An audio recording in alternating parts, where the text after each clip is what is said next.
लेकिन ये बताइए कि कौन सा अभिभावक है जो अपने बच्चे को ऐसे स्कूल में भेजेगा जहाँ पर पानी ही नहीं। लेके आई हैं अपने घर से हाथ से कि ये डुलाएंगी और बच्चे को सुलाएंगी और पढ़ाएंगे लोगों को कि कोई बच्चा इसमें जाए ना, नहर में जाने न पाए।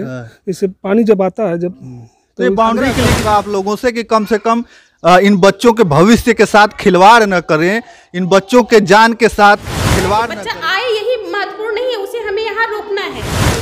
मछली जल की रानी है, ठीक है। मछली बना लीजिए सब लोग। मछली जल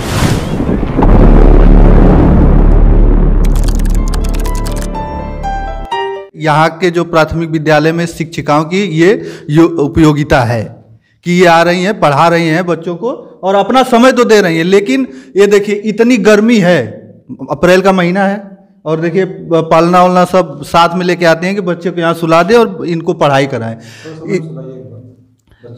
ये देखिए ये गर्मी इतना है और यहाँ पर लाइट की व्यवस्था नहीं है, पसीना हो रहा है। ये पंखा लेके आई हैं अपने घर से हाथ से कि ये डुलाएंगी और बच्चे को सुलाएंगी और पढ़ाएंगी। ये है हालत सरकारी स्कूलों की और यहाँ के जो सुविधा है वो सुविधा कहेंगे। यहाँ पे तो अगर लाइट रहती, लाइट की तो ऐसी कटौती चल रही है लेकिन दिन को थोड़ा बहुत आ रही है, तो कम से कम यहाँ पर अगर फैन होता तो बच्चों को राहत रहती है और मैडम को भी राहत होती। 3 महीने के बच्चे को गोद में लेकर आती हैं पढ़ाने के लिए। क्या पढ़ा रही थी मैडम इनको?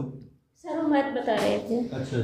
मैथ पढ़ा रही थी बच्चों को, तीसरी क्लास के बच्चे हैं। चलिए हम अब ज़्यादा इनको डिस्टर्ब नहीं करेंगे, चलते हैं। लेकिन सबसे बड़ी कमी क्या है कि यहाँ पर जो है लाइट की व्यवस्था नहीं है। लाइट की व्यवस्था नहीं है। ये बाथरूम आप देख सकते हैं कि अभी आधा अधूरा काम हुआ है इसके। हाँ, ये बन रहा है अभी।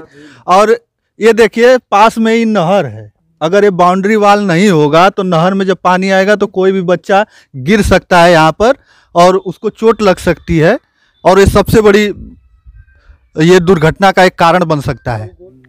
और अभी जो है अप्रैल का महीना चल रहा है, सेशन चालू हो गया है और यहाँ पर जो बच्चों का एडमिशन है वो होना शुरू हो गया है।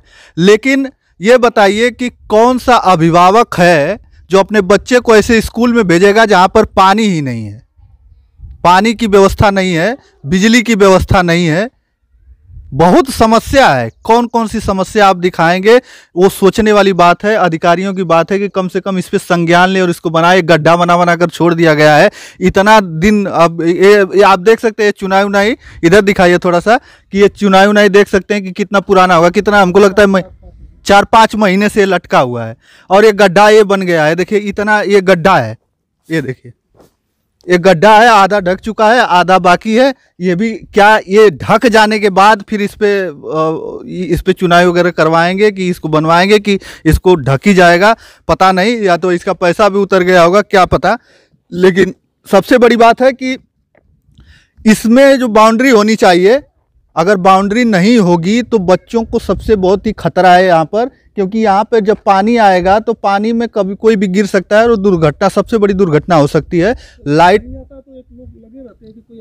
हाँ देखिए ये बता रहे हैं प्रिंसिपल साहब कि एक को लगना पड़ता है, एक लोगों को कि कोई बच्चा इसमें जाए ना, नहर में जाने न पाए। इससे पानी जब आता है तो ये बाउंड्री के लिए किसी को बोले कि नहीं? बाउंड्री के लिए जेई साहब आए थे, एस्टिमेट बनाकर भेजे हैं, कहें कि बहुत जल्दी बाउंड्री हो जाएगी। जी। तो जेई साहब ने संज्ञान लिया है कि जल्दी हो जाएगी। अब कब होती है? जल्दी का मतलब सरकारी काम, जल्दी का मतलब कम से कम 1 साल 2 साल तो लग ही जाएगा। इतने जल्दी तो हो ही जाएगा। हो सकता है कि 2 साल 3 साल लग जाए, या तो जेई साहब का ट्रांसफ़र हो जाए तो फिर हो सकता है कि अगला जेई साहब आए तो फिर नापी जोखी करें। बहुत सारी सुविधाएं हैं जो सरकार तत्पर है और अधिकारी भी तत्पर रहते हैं हमारे। समय समय पर अपना नापी जोखी करते हैं, लेकिन बनते बनते तक उनका ट्रांसफ़र हो जाता है। दूसरे लोग आते हैं, तीसरे लोग आते हैं और ऐसे का ऐसे अधर में पड़ा रह जाता है। आप देख ही सकते हैं, क्योंकि जब 2012 से अब तक नहीं बना तो अब क्या हम अपेक्षा कर सकते हैं कि अब बन जाएगा। लेकिन मैं तो यही आग्रह करूंगा आप लोगों से कि कम से कम इन बच्चों के भविष्य के साथ खिलवाड़ न करें, इन बच्चों के जान के साथ खिलवाड़ न करें। क्योंकि कोई भी अभिभावक जिसका एक ही बच्चा होगा यहाँ पर पढ़ने आएगा और इस पानी, यहाँ पे नहर भरी होगी, उसमें जब गिर जाएगा, उसको कुछ हो जाएगा तो उसका जिम्मेदार कौन होगा? कई सारे सवाल हैं जिनके जवाब हम ढूंढने के लिए तमाम स्कूलों पे घूम रहे हैं, लेकिन जवाब हमको मिल नहीं रहा है कि आखिर इस देश का, इस जो उत्तर प्रदेश के जो सरकारी विद्यालयों की स्थिति कब सुधरेगी। कायाकल्प के अनुसार टाइल्स लगा देने से शिक्षा नहीं मिलेगी। अच्छा, सहायक शिक्षा, अच्छा ये अच्छा देखिए, एक और दो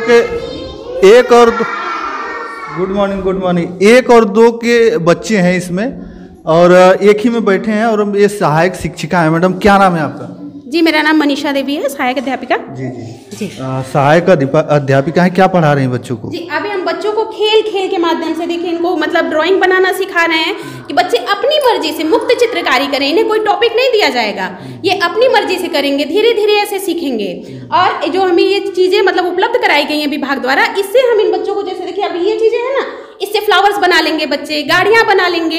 तो इस तरह से, ताकि बच्चों का इंटरेस्ट बना रहे क्लास में। इनको पोयम सिखाते हैं, इनको कहानियाँ सुनाएंगे, ज़्यादा बच्चों को रिटन वर्क नहीं, ताकि बच्चा अभी क्लास में जुड़े हमसे, भाग के जाए नहीं, घर नहीं जाए, स्कूल आने का सोचे। तो इनके साथ हम ऐसा ही व्यवहार करते हैं। जी, देखिए एक अच्छी सोच है इनकी और पढ़ाने का ढंग भी अच्छा है और शिक्षिका, सहायक शिक्षिका हैं और इन बच्चों को तमाम जो खिलौनों के माध्यम से बताया जा रहा है कि कैसे क्या करना है, ये अच्छी बात है। 1 और 2 के बच्चे हैं इसमें, तो ये जब आप होमवर्क वगैरह देते हैं तो करके आते हैं? जी, बिल्कुल। अभी आज अगर हम शाम को होमवर्क देंगे तो सुबह सबसे पहला यही काम होता है कि हम बच्चों का होमवर्क चेक करते हैं। अगर मान लीजिए बाई चांस कोई बच्चा नहीं करके आता है तो उसको डांटा नहीं जाता है, उसको हम यहाँ बिठा के खुद कराते हैं और उसको मोटिवेट करते हैं कि बच्चा घर से जो आपको काम दिया जाता है उसको आप करके आइए। आपको नहीं आता है मम्मी पापा से पूछिए, और उनको नहीं समझ में आ रहा तो फिर आइए हम बताएंगे। ऐसे ही चलता है। चलिए, ये तो अपनी जिम्मेदारी पूरे अच्छे तरीके से निभा रही हैं, लेकिन क्या आप अपने जो अभिभावक की जिम्मेदारी है वो अच्छे से निभा पा रहे हैं कि नहीं निभा पा रहे हैं? जैसा कि बता रहे हैं, कुछ बच्चे आते हैं तो होमवर्क उनका यहीं पे कराना होता है। अगर वही प्राइवेट विद्यालय में अगर वो पढ़ता तो होमवर्क आपको खुद करके करवाना पड़ता शाम को, नहीं तो वो कल विद्यालय से निकाल देगा। और यहाँ मजबूरी ये है कि अगर एक कल को निकाल देंगी तो वो बच्चा वापस फिर नहीं आएगा। हाँ जी सर, हम इनके साथ ऐसा कोई बिहेव नहीं कर सकते हैं। तो यहाँ पर तो ये है कि कैसे भी बच्चों को इस विद्यालय में लाया जाए और पढ़ाया जाए, और हमारी बहुत बड़ी जिम्मेदारी है कि बच्चा आए, यही महत्वपूर्ण नहीं है, उसे हमें यहाँ रोकना है बच्चे को। और ये जिम्मेदारी हमारी भी बनती है कि हम भी लोगों को जागरूक करें कि बच्चे यहाँ पर आएँ। जो सरकार इतनी अच्छी सुविधा दे रही है बच्चों के प्रति, तो हम लोग भी उनको प्रोत्साहित करें कि वो यहाँ पर आएँ और पढ़ाई करें अच्छे से। जी जी, अभी हम इनको मछली जल की रानी पोयम में पूरा सिखाए हुए हैं एक्शन के साथ। जी बच्चे थोड़ा शांति, देखो मैडम जी क्या पढ़ा। बेटा खड़े हो जाइए आप लोग, तो खड़े हो जाओ बेटा, रख दो उसको, खड़े हो जाओ बेटा, खड़े हो जाओ, खड़े हो जाओ। ठीक, अभी हम लोग कौन सी पोयम पढ़ेंगे? मछली जल की रानी है। ठीक, ठीक है, मछली बना लीजिए सब लोग। मछली जल की रानी है, उसका जीवन पानी है, हाथ लगाओगे तो डर जाएगी, बाहर निकालोगे तो मर जाएगी, पानी में डालोगे तो तैर जाएगी, तैर जाएगी। हाँ सर, मतलब सिखाने की कोशिश कर रहे हैं, अभी शुरुआत है। जैसे छोटे बच्चे भी एक वाले हमसे आके अब जुड़ना स्टार्ट किए हैं। थोड़ा देखिए इनके घर का काम भी होता है, उस वजह से भी बच्चों को रोक लिया जाता है। तो इन सबको हम लोग जोड़ रहे हैं। अभी जैसे इन लोगों को हम कछुआ और खरगोश की कहानी सिखाए हैं कि जो उन दोनों बच्चों, कछुआ और खरगोश में रेस होती है तो कैसे जीतता है। तो 2 बच्चे कछुआ और खरगोश बन के दिखाएंगे, है ना? ठीक, तो आ जाइए, आ जाओ बेटा, चांदनी आ जाओ, अनुष्का आ जाओ, यहाँ पे आ जाओ। अब ये बनेगी खरगोश और ये बनेगा कछुआ, है ना? ठीक, तो हम लोग जब रेस स्टार्ट करेंगे, ठीक है ना, तो खरगोश कैसे भागता है? जल्दी जल्दी भागता है ना? हाँ, तो ठीक है, आप लोग शुरू करिए यहाँ से रेस। चलो चलो, कछुआ बन जाओ, धीरे धीरे कछुआ चले जाओ। अब खरगोश, हाँ खरगोश थोड़ा तेज से चलेगा। चलो खरगोश बन जाओ तुम ऐसे। हाँ चलो, अभी खरगोश जल्दी जल्दी जाएगा और कछुआ क्या है, धीरे धीरे जाएगा। ठीक, कछुआ देखिए खरगोश जल्दी जल्दी जा रहा है और खरगोश एक पेड़ की छांव में क्या करता है, सो जाता है। और कछुआ धीरे धीरे चलता रहता है, चलता रहता है, और चलते चलते चलते चलते कछुआ अपनी मंजिल पे धीरे धीरे पहुंच जाता है। तो फिर खरगोश की नींद खुलती है ना? तो खरगोश पीछे देखता है तो कछुआ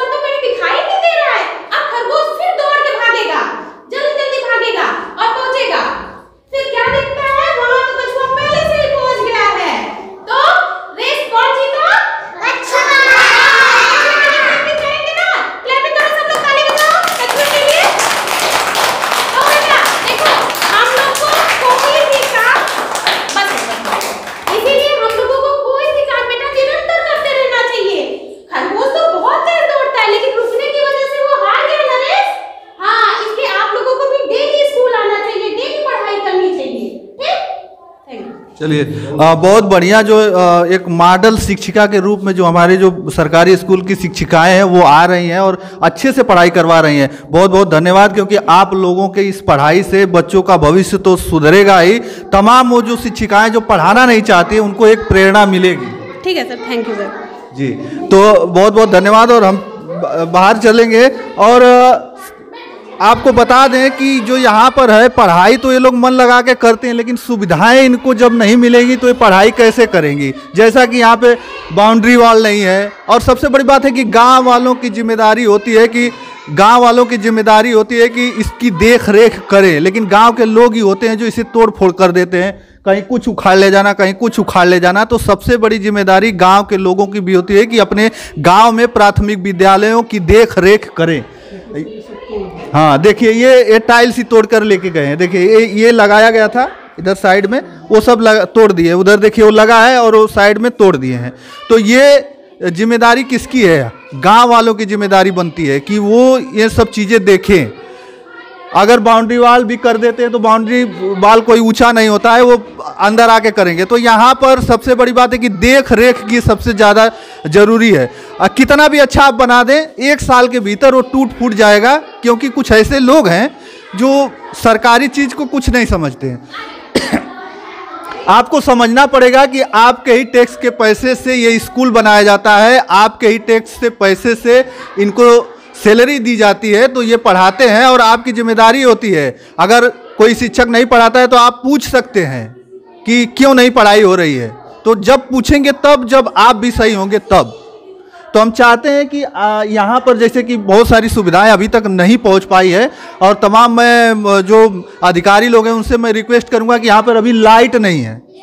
2012 का ये विद्यालय है, लेकिन अभी तक लाइट की व्यवस्था नहीं की गई है। यहाँ पर लाइट की व्यवस्था नहीं की गई है, और यहाँ पर गर्मी इतना है फिर भी बच्चे पढ़ रहे हैं। पानी की व्यवस्था अभी नल खराब है, पानी घर से बच्चे लेकर आते हैं यहाँ पर पीने के लिए, और कितना पानी लेकर आएंगे कि वो दोपहर तक चल सकता है, आप खुद सोच सकते हैं। और गांव देख सकते हैं, बहुत दूरी पर गांव है, ये एकांत में स्कूल पड़ता है। तो काफ़ी सारी सुविधाएं जो इस स्कूल को मिलना अभी बाकी है। तो हम आपको दिखा दिए, और हमारी जिम्मेदारी थी कि मैं यहाँ पर आया और सारी जो स्थिति को दिखा दिया। यहाँ पर टीचर हैं, प्रिंसिपल साहब हैं, ये लोग तो अपना काम बखूबी कर रहे हैं, लेकिन जो अधिकारी लोग हैं, जो यहाँ पर सुविधाएं होनी चाहिए, वो लोग कहाँ तक कर रहे हैं। तमाम सारे सवाल आप लोगों के साथ छोड़ जाता हूँ मैं, कमेंट में हमें ज़रूर बताइएगा। तो बस 16 हिंदी के साथ मैं संतोष, जय हिंद, जय भारत।